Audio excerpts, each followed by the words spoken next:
আসসালামু আলাইকুম। স্বাগত জানাচ্ছি আমার ইউটিউব চ্যানেল আপন বারান্দায়। আজকালকার এই পরিবেশ দূষণের যুগে সবারই বেশ কিছু বায়ু শোধনকারী ইনডোর প্ল্যান্ট ঘরে রাখা উচিত। পৃথিবীতে অসংখ্য ইনডোর প্ল্যান্ট রয়েছে, তার মধ্যে কিছু গাছ আমাদের দেশের আবহাওয়ায় খুব সুন্দরভাবে বেড়ে ওঠে। ঘরে রাখতে হলে খুব বেশি পরিচর্যারও প্রয়োজন হয় না। তো চলুন জেনে নিই কিছু ইনডোর প্ল্যান্টের গাছের নাম, পরিচয় এবং পরিচর্যা। তার আগে জেনে নিন ইনডোর প্ল্যান্টের কিছু উপকারিতা। এই গাছগুলো খুব দ্রুত কার্বন ডাইঅক্সাইড শোষণ করতে পারে। এছাড়া ঘরের বাতাসে জমে থাকা ক্ষতিকর বায়ুও শুষে নেয় এবং প্রচুর পরিমাণে অক্সিজেন ছেড়ে ঘরের বাতাসকে বিশুদ্ধ রাখে। এছাড়া আপনার ঘরের শোভা বাড়াতেও বিশেষ ভূমিকা পালন করে। এই গাছগুলো দেখতেও বেশ চমৎকার হয়। Snake plant. সব রকম বায়ুশোধক ইনডোর প্ল্যান্টের মধ্যে স্নেক প্ল্যান্টের নাম একেবারে প্রথম দিকেই থাকে। এটা বহু বর্ষজীবী গাছ। আমাদের দেশের আবহাওয়ায় বেশ ভালোই হয়। সহ্য শক্তি বেশি থাকায় নানান রকম পরিবেশে টিকে থাকতে পারে। খুব বেশি যত্নের প্রয়োজন হয় না, যে কোনো পরিবেশে খুব সহজেই নিজেকে মানিয়ে নেয়। তাই ইনডোর প্ল্যান্ট হিসেবে ড্রয়িং কিংবা বেডরুমে রাখতে পারেন গাছটি। Money plant. মানি প্ল্যান্ট সবাই চেনে। অনেক দিন পর্যন্ত টিকে থাকতে পারে, লতানো টাইপের হয়। বলা যায় চির সবুজ একটা গাছ। দেখতে যেমন সুন্দর, বায়ু শোধনেও তেমন দক্ষ। মাটি ছাড়া শুধুমাত্র পানিতেও বেঁচে থাকতে পারে। এই গাছের যত্ন নেই বললেই চলে। অনেকে তো মজা করে বলে এই গাছের যত্ন নিলেই বেশি দিন বাঁচে না, তাই ইনডোরে রাখার জন্য বেস্ট একটা গাছ। অ্যালোভেরা। এটি সপুষ্পক গাছ এবং বহু বর্ষজীবী। বাংলায় এই গাছের নাম ঘৃতকুমারী। ইনডোর প্ল্যান্ট হিসেবে সে যে শুধু বায়ু শোধনেই কাজ করে তা কিন্তু নয়, এর রয়েছে নানান রকম ঔষধি গুণ। বিশেষ করে ত্বকের যত্নে, রূপচর্চায় বহুল ব্যবহার রয়েছে। অত্যন্ত উপকারী একটি গাছ। ক্রোটন। অনেকে আবার পাতাবাহার বললেই চেনে। এই গাছের পাতা মানুষকে বেশ আকর্ষণ করে। এটি গুল্ম জাতীয় উদ্ভিদ। পাতাগুলো সাধারণত লম্বা হয়।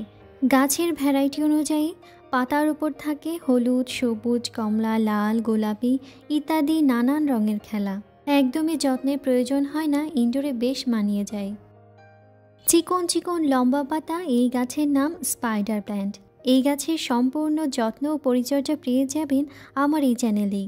ডেসক্রিপশন বক্সটাও চেক করতে পারেন। বিশেষ কোনো পরিচর্যা না থাকলেও অতিরিক্ত পানি, রোদ লাগলে গোড়া পচে যেতে পারে। বাতাসকে বিশুদ্ধ করার পাশাপাশি আপনার পড়ার টেবিল কিংবা লিভিং রুমে অথবা বারান্দাতেও বেশ মানিয়ে যায়। এরিকা পাম। বহু বর্ষজীবী পাম জাতীয় গাছ। এক রাশ সবুজ পাতা এই গাছের সৌন্দর্যের উৎস। এর অন্য নাম বাটারফ্লাই পাম। এই গাছ 3 থেকে 8 ইঞ্চি হতে পারে। ঘরের কোনো এক কোনায় বেশ মানিয়ে যায় গাছগুলো। এগ্লোনিমা। এটি কষ্ট সহিষ্ণু ইনডোর প্ল্যান্ট। এই গাছকে চাইনিজ এভারগ্রিনও বলা হয়। এর বাহারি পাতা বেশ মুগ্ধ করে। এই গাছের বেশ কিছু ভ্যারাইটি রয়েছে। খুব আকর্ষণীয় গাছটি বারান্দায় কিংবা রুমেও রাখতে পারেন। সকালে রোদটা পেলে খুব ভালো হয়। Peace lily. সপুষ্পক চিরসবুজ গাছ। দৃষ্টিনন্দন সাদা ফুলের জন্যই এই গাছকে শান্তির দূত বলা হয়। এ কারণেই এই গাছের নাম পিস লিলি। এই গাছ অল্প পরিচর্যায় খুব ভালো হয়। কড়া রোদ কিংবা অনেক বেশি পানি এই গাছের জন্য কোনোটাই লাগে না। সারা বিশ্বেই এই গাছ বেশ জনপ্রিয়। এ তো গেল কিছু ইনডোর প্ল্যান্টের পরিচিতি।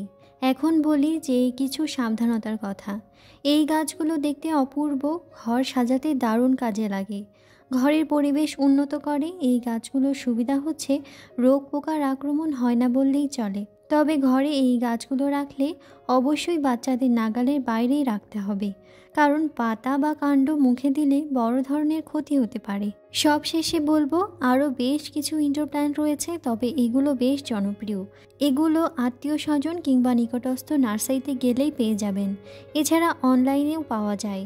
আরও একটি কথা বলবো, তা হচ্ছে ঘরে অথবা বারান্দায় যেখানেই রাখেন না কেন হালকা রোদ, আলো বাতাস পায় এমন জায়গায় রাখার চেষ্টা করবেন। অন্ততপক্ষে 2-4 ঘন্টা রোদ পায় এমন জায়গায় তো অবশ্যই রাখবেন, অথবা সপ্তাহের একদিন হলেও রোদে দিবেন। আর মাটি শুকালে তবেই পানি দেবেন। আজ তাহলে এ পর্যন্তই। আল্লাহ হাফিজ। আসসালামু আলাইকুম।